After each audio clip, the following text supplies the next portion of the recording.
Donc merci de nous accueillir ici. De rien. Est-ce que vous pouvez vous présenter Moi, je m'appelle Monsieur Jouffre Franck, j'ai 22 ans. J'ai repris l'entreprise depuis 1 an et demi. Et avant, j'ai fait un CAP en 2 ans au CFA de Laval, la Chambre des métiers. Ensuite, j'ai fait un BP au Mans au CFA de la Chambre des métiers aussi également, sur 2 ans. Et j'ai été meilleur apprenti en 2010, départemental et deuxième en régional, qui s'est déroulé à Angers. euh, En quoi votre métier consiste? Le métier consiste à travailler essentiellement que du cochon.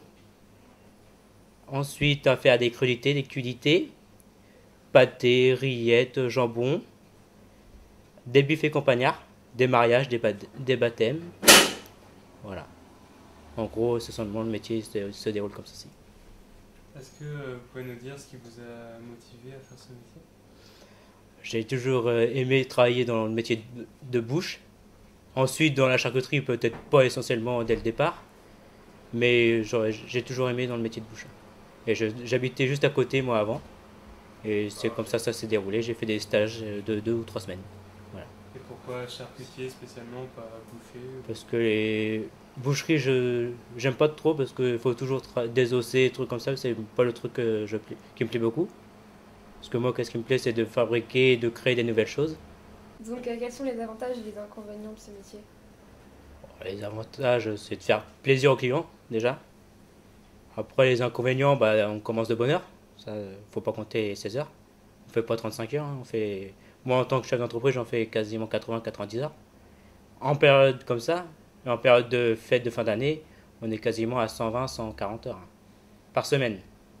C'est-à-dire que là, cette année, entre le 23 et le 26 décembre, j'ai fait tout sans dormir. C'est-à-dire 3 jours sans dormir. Et donc on a vu que vous avez d'autres activités comme par exemple traiteur. Oui. Vous pouvez peut-être nous parler un petit peu de... Au niveau traiteur, on se déplace dans les salles, on regarde le lieu, on dispose des buffets quand on arrive vers 7h30, 8h. Les buffets campagnards sont composés de salades composées, crudités, cudités. Après, on est parti sur une charcuterie. Charcuterie, saucisson à l'ail, saucisson sec, andouille, salami, jambon de Bayonne. Et tout ça, c'est réglé avec un support. Ça dépend le thème du client. Ensuite, on a du jambon à l'os, rôti de porc, roast beef, fromage, chips et dessert. Voilà. Non, on a été juste primé pour le jambon blanc il y a 2 ans. On a été primé 4 fois d'affilée. Ensuite, non, avec mon ancien patron, on faisait pas trop de concours. Et moi, dès l'année, là, je vais faire beaucoup de concours. Parce que j'ai un apprenti qui arrive et je vais avoir le temps de gérer tout ça. Et les concours, comment ça se passe En fait, on fait un produit et après, il y a des jurys qui sont sur place, ils goûtent. Et il y a plusieurs charcutiers, il y a plusieurs bouchers qui font ces produits. Il faut arriver dans le top 3 pour être primé. Donc les jurys vous donnent des notes Voilà, ils nous donnent des notes, ils goûtent. Et après, c'est à la fin si on est titré ou pas. On ne sait jamais. Donc, vous avez eu combien de prix? Moi, pour l'instant, j'en ai fait 0. D'accord. Parce que je viens juste de m'installer. D'accord. Et qu'est-ce que ça peut apporter d'avoir des prix comme ça? Par exemple, là, quand on a été primé 4 ans d'affilée pour jambon blanc, on en vend 2 ou 3 fois plus. Ah oui. On tournait à 2 jambons par jour quasiment. Donc, vous prenez aussi des stagiaires ou des Oui. personnes qui sont en CAP? Depuis que j'ai repris l'entreprise, j'en ai pris une dizaine de stagiaires d'une semaine. Et là, dont un stagiaire qui est venu, que je prends en apprenti dès le 18 août. D'accord. Donc pour vous, c'est une bonne chose de former des gens comme ça? Oui, parce que moi j'ai commencé comme ça. Sinon, on n'aura jamais d'apprenti à l'avenir, on n'aura jamais d'ouvriers. Et est-ce que c'est vous qui faites tous vos produits ici? Les produits sont faits à 99,9% faits maison. Concrètement, est-ce que vous pouvez nous dire ce que vous faites vraiment quand la matière première arrive? On s'occupe de la matière première dès qu'elle arrive. Quand j'ai le cochon qui arrive le mardi, je détaille, je fais toutes les découpes, fabrication, cuisson et mise en magasin le lendemain.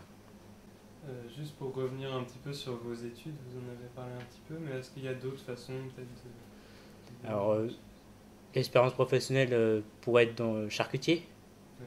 il faut avoir minimum CAP qui se déroule sur 2 ans, au CFA de Laval ou au Mans, après ça dépend n'importe où.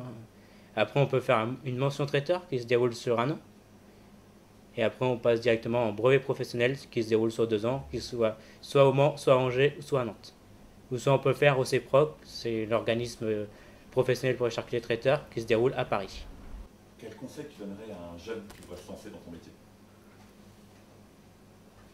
Qu'il soit motivé, qu'il ait envie déjà, qu'il n'arrive pas le matin en faisant la gueule, ça c'est sûr. Déjà, quand on arrive en faisant la tête, la journée va passer très très lente. Et quand tu arrives joyeux, direct, on se met dans l'ambiance et c'est là qu'on travaille le mieux. Il y a une relation importante avec ton ancien patron, c'est important, il vient tout le temps un peu ici, on sait que c'est Oui. un peu quelqu'un... C'est familial, Ouais. Voilà, monsieur Péan vient toujours me donner un coup de main. C'est l'ancien patron d'ici. Et c'est comme si c'était un papa pour moi, c'est un deuxième papa pour moi. Ouais, t'en as besoin de ça. Voilà, oui, c'est essentiel. Que tout seul se lancer comme ça, c'est pas possible. C'est grâce à lui que j'ai réussi. Ouais, donc c'est important d'avoir un bon patron. Ah oui, Si on doit donner si on n'a pas un bon patron, on n'a pas un bon apprenti non plus.